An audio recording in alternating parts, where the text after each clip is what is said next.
Hi, everybody. I just wanted to make a quick video to address a couple of issues I've seen, just kind of searching over your research sheets, just glancing at them from our asynchronous activity on Wednesday. So the first thing I wanted to do is just kind of give you another general tour of the research sheet, just to go over it one more time. I did leave a lot of comments on some of your research sheets, just kind of saying, hey, put this here, move this there. But this is just going to be a kind of video to address all of them, just to kind of put that out there one more time. So starting here on the research sheet, what you're going to see at the top here is where you're going to be putting quotes and paraphrases. This is not where you're keeping your sources. Okay, so this is essentially the equivalent of note cards, because I'm not making you do note cards. This is where you're going to be keeping the direct quotes versus paraphrased information. And you're also going to be kind of deciding where within your project you want that to go. Okay, so in this section of project, it's not like an example of what this is, or you're not summarizing it. You're saying, do I want this to go in the background? Do I want this to go in the history? Do I want this to go in my actions to take? Or do I want this to go in my proposed solution? So you essentially have four options. Okay, so you shouldn't be seeing much other than that in this section. The source number is what most people are getting tripped up on.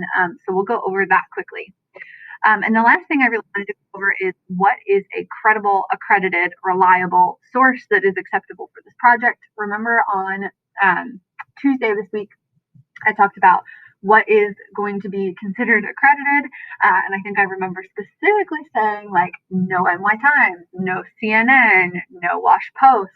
And there is a caveat to that. So there are a couple times that's going to be allowed, but we are going database heavy, and we are going like scholarly articles. We are really taking a step up in our research, preparing for that kind of like AP level, upper honors level, college level research, because that is the kind of sources you're going to have to use. Those are the kind of sources you're going to have to use when you kind of get up to that level. So we're going to practice now. So let's start off here then, just kind of seeing where we can look for a source. So the first thing I wanted to introduce you to is called Google Scholar. So I'm going to open up a new tab here.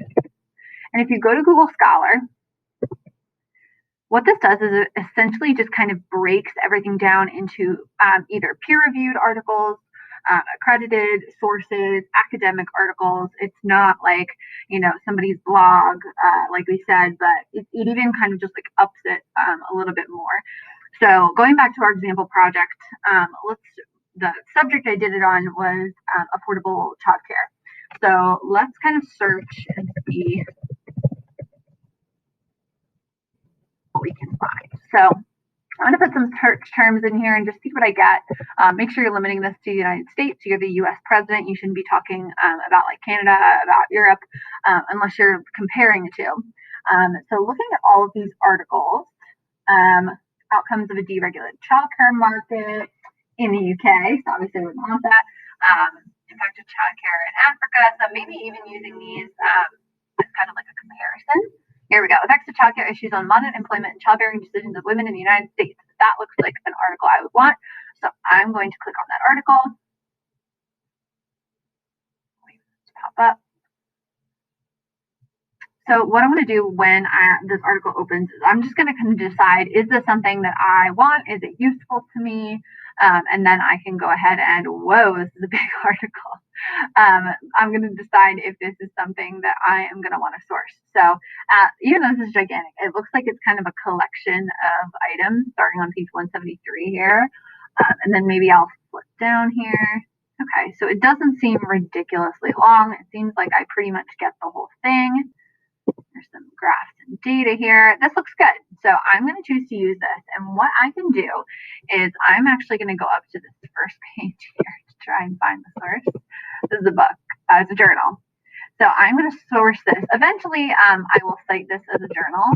Let me click on it. There we go. But what I want to do now is I'm just going to save this link. So I'm going to copy this link over to my research sheet.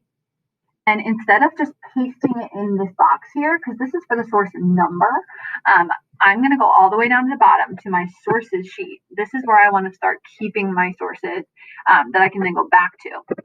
So instead of a citation, I'm just going to dump the link here and maybe just put what it is. So this is the U of Texas at Arlington McNair Research Journal. U of Texas Arlington Research Journal. Okay, I'm just telling myself what it was so that when I go back to it, I'm not like, what in the world is this? You don't have to start evaluating for bias. Now, this can be like kind of maybe a little bit later thing, but just doing a once over, right? This is an academic journal. Maybe I'll take into account kind of, what part of the country it's in. Is it accredited? What year is this from? So this is from 2000. So at this point, this is almost 20 years old. It is 20 years old. So I can kind of take that into account when looking at my sources. But evaluating for bias, you guys can complete this as you go, or you can complete it a little bit later. But what I do want to point out now is this portion that says the source number. So this U of Texas Arlington Journal now is my source number 1. So if I want to go back up here and actually enter information from this source, all I have to do is type the number 1, because then I know that's what source I'm referring back to, right? If I could talk about source number 1 6 times, and I would just put 1, 1, 1, 1 as I went, okay? If I want to talk about the section of the project, let's go back down to where that article started. There we go. Reading the abstract, the problem statement, right? If I wanted to talk about, the traditional American work week and how that pressures people, and this is actually from a different source, but I can cite the source that I'm using. Probably go a little further into this. There we go. Childlessness in past and present. So, let's say I wanted to use this quote. Okay, copy that over. Then what I can do is, because I've put this in as a source, I can just copy this quote.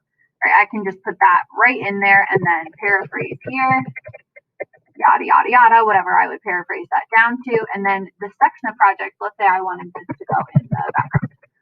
So I would just put that section there. Or let's say I wanted this to go in my history.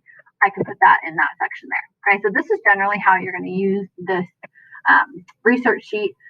And then down here is where you're going to keep all your sources. And this part, the sources sheet, will eventually be what turns into your works cited page. So you'll eventually go back and turn all of these links into real citations. The benefit of using our library databases is that you do not actually have to throw a link in here. They will auto-generate a citation for you. So honestly, there might be a citation already in this journal. A lot of times journals will do that for you. But our library databases are wonderful. I know it seems like a bit of a headache to open up the library page and click on databases, but it really is worth your time, because there's like a lot of just little time-saving hacks in there.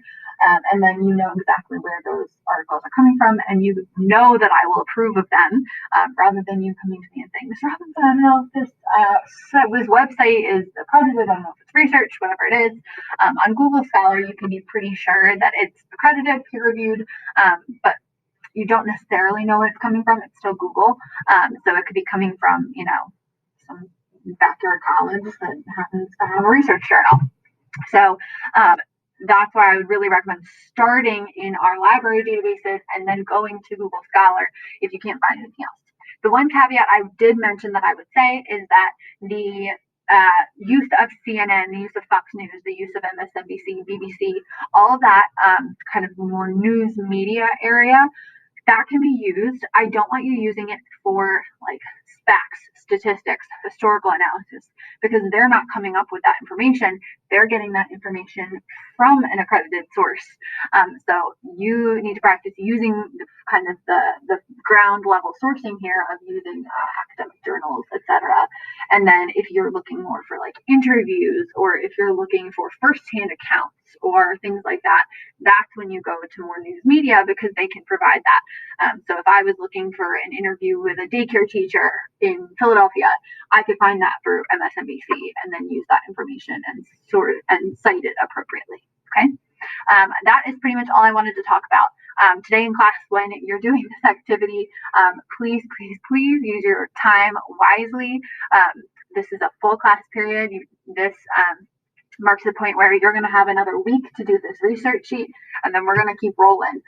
So don't squander this time. Continue to work, and please let me know if you have any questions.